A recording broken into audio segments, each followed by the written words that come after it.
Vamos falar sobre isso então, começando agora. Grande verdade. Política. 3 bilhões de reais depois, o Centrão venceu a disputa pela presidência da Câmara dos Deputados. Com 302 votos, Arthur Lira, do PP, o novo presidente da Câmara, com essa pequena ajuda do presidente Bolsonaro. Liberou 3 bilhões e conseguiu que os deputados votassem em Arthur Lira. A primeira pergunta eu já fiz aqui, vou passar para todo mundo. Com esse número, 302 votos, tem mais do que bolsonaristas exclusivamente, né? Tem mais gente de outros partidos também, não tem, Juliana? Você questionou isso nas suas redes sociais que eu vi. Tem sim, tem bastante. E eu até tracei um paralelo para dizer o que eu coloquei na rede, que Erundina, uma candidata de esquerda legítima, não chegou a 20 votos, ela teve 16 votos. Então, é aquela situação do cálculo, né? A esquerda optou, sobretudo, pela candidatura do Baleia Rossi, muitos personagens de esquerda, mas não faltaram aqueles que foram também com o Lira. E não só a esquerda, centro-esquerda, o centro.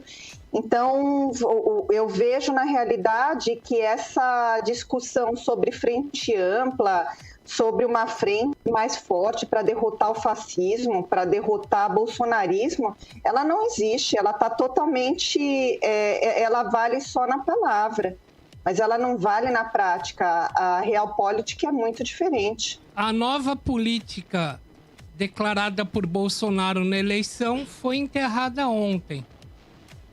Aí eu começo a fazer ilações assim sobre vai ser cobrado o auxílio emergencial. Ok. Vão cobrar do Paulo Guedes. Da onde você vai tirar dinheiro? O Paulo Guedes vai falar, vou querer botar um imposto no cheque e movimentações financeiras. Vão falar, não vai dar. Ele vai falar, vamos privatizar. Aí vai entrar o Centrão. Aí o Centrão pode ser que o Centrão opte por uma nova privataria tucana. Como assim? E faça igual o governo Fernando Henrique Cardoso fez. Privatizou e entregou as privatizações para empresas amigas. Você pode ter uma nova onda de privatizações para arrumar dinheiro para o auxílio emergencial e entregar as empresas privatizadas para pessoas ligadas de uma ou de outra forma ao Centrão. Ou você pode simplesmente não privatizar. Você pode estourar o teto. Estourar o teto e indicar via mesa diretora cargos em autarquias com representatividade para alimentar a sanha do Centrão. São duas alternativas que eu vejo que podem acontecer face o enterro da nova política que foi feito por Bolsonaro ontem. Então, pelo que você está falando aí, um ator que passa a ser centro das atenções nas próximas semanas agora é o Paulo Guedes. É o Paulo Guedes. Ô, Paulo Cruz, o Tonholi falou agora há pouco de mais uma faceta do Bolsonaro que caiu ontem com a eleição do Arthur Lira, que é esse casamento com o Centrão. Se a gente fizer um retrospecto aí, né, Paulo Cruz, o que sobrou do Bolsonaro lá de 2018 na campanha? Tem 1/5 do presidente ainda, do Bolsonaro de 2018? Porque o combate à corrupção foi embora com o Moro. A economia liberal, Paulo Guedes virou um fantasma ali, né, no governo. Agora, aliança com o Centrão. O que sobrou ainda do bolsonarismo? A ciência sumiu. Ciência, negacionismo. Não sobrou nada, né? Não, se é que tinha alguma coisa, né? Então tem muita gente que acreditou, assim, na fantasia e tal. Eu posso dizer sem medo de me arrepender, né? Ou de estar falando uma besteira, ou de parecer presunçoso, de que eu jamais acreditei nesse negócio, né? Houve um momento, assim, de euforia por causa do Bolsonaro deputado, porque na época, principalmente na época do impeachment da Dilma, ele era aquele que ficava lacrando. Então você ficava vendo ele dar aquelas lacradas lá e aquelas entrevistas bombásticas e tal. Então aquilo era engraçado de ver. Então a gente compartilhava, falava e tal, não sei o que lá. E eu sempre defendi, eu lembro que assim, a época que eu dava aula, quer dizer, eu já dava aula naquela época e continuo dando aula hoje, mas nessa época, os alunos perguntavam muito, o que você acha do Bolsonaro? Porque quem criou o Bolsonaro, né, esse Bolsonaro que virou um popstar, foi uma página de Facebook chamada Bolsonaro Opressor. Foi aquele cara que hoje é assessor dele lá dentro comanda lá as mídias lá e tal, aquele Matheus alguma coisa. Aquele sujeito foi aquele cara é o que pariu o Bolsonaro, que virou popstar. Então ele acabou virando aquele Bolsonaro do turn down for what, né? De pôr o óculinho, de imitar e não sei o quê. Então aquilo era engraçado, então ele acabou bombando por causa daquilo lá. Quando começaram a falar numa candidatura dele e tal, começou a se articular em torno dele isso que a gente hoje conhece como bolsonarismo, essa rede de apoio, de militância e tal. E não demorou muito para esse pessoal se mostrar igual eram os petistas que a gente estava combatendo há 6 meses antes. E eu falei, bom, isso aí não vai dar certo, né? Então, quer dizer, houve aí uma fantasia de uma coisa liberal, ainda que ele negasse o seu liberalismo, negou o liberalismo até o último momento, né? Quando ele aceitou dialogar com a ideia de um liberalismo, ele falava, o Paulo Guedes é o posto Ipiranga, vocês lembram disso? Sim. Ele não respondia uma pergunta sobre isso. Não entendo a imprensa, nada. Em vez de investir nisso, ficava perguntando, você é homofóbico? Você é racista? Você é não sei o quê? Né? Deixaram de fazer as perguntas fundamentais para descobrir quem que era o Bolsonaro mesmo político, quais eram as propostas e as ideias e tal.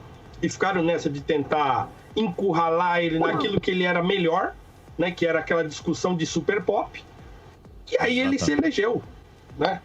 Então, quer dizer, mas tudo aquilo que era promessa de campanha, de um liberalismo no governo, de privatização e tal, quem era um pouco mais atento sabia. O Bolsonaro é um como é que se fala? Ele é um sindicalista do Exército, que saiu do Exército pela porta dos fundos, né? Aumentou lá uma patente quando se aposentou para não dar a BO lá dentro.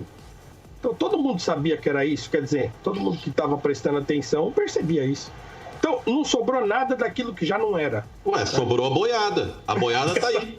Exatamente. A boiada continua fiel porque esse pessoal não tem qualquer tipo de espinha dorsal para se manter ereto, né? Agora vai chover os comentários aqui. Esse gordinho petista de língua presa aí, vagabundo, Isso, não sacripanta. sabe, já estão xingando a gente pra caramba aqui no chat. Quando teve a manifestação dos estudantes, as barricadas de Paris em maio de 68, é atribuído ao Fernando Henrique Cardoso, que na época estudava na Sorbonne e estava exilado, ter dito a frase "La structure est morte. Vive la structure. A estrutura está morta. Viva a estrutura." É o que a gente aplica ao bolsonarismo agora. A estrutura está morta. Viva a estrutura do Centrão. Vocês salvam muito a pele do eleitor, cara. Vocês falam sempre que não, porque o Bolsonaro isso, o Bolsonaro aquilo. Tem que lembrar que o Bolsonaro reflete o pensamento do eleitor, viu? Então, assim, se tem um negócio que a gente precisa resolver nesse país, é educação política. Concordo. Não é, porque senão sai um Bolsonaro e entra outro, cara. Viu, Marcelo, concordando contigo, eu lembro que na semana da eleição, acho que eu falei isso semana passada, na semana da eleição, o meu primeiro artigo pós-eleição foi "O que esperar dos governados por Bolsonaro?" Esse foi o título do meu artigo na Gazeta do Povo, tá lá. Quem quiser ler, é só procurar lá em 2018. E no artigo eu dizia exatamente isso que você está dizendo. O que a gente precisa é melhorar o eleitor. E eu, como professor, eu defendo que a única maneira da gente melhorar o eleitor é com educação.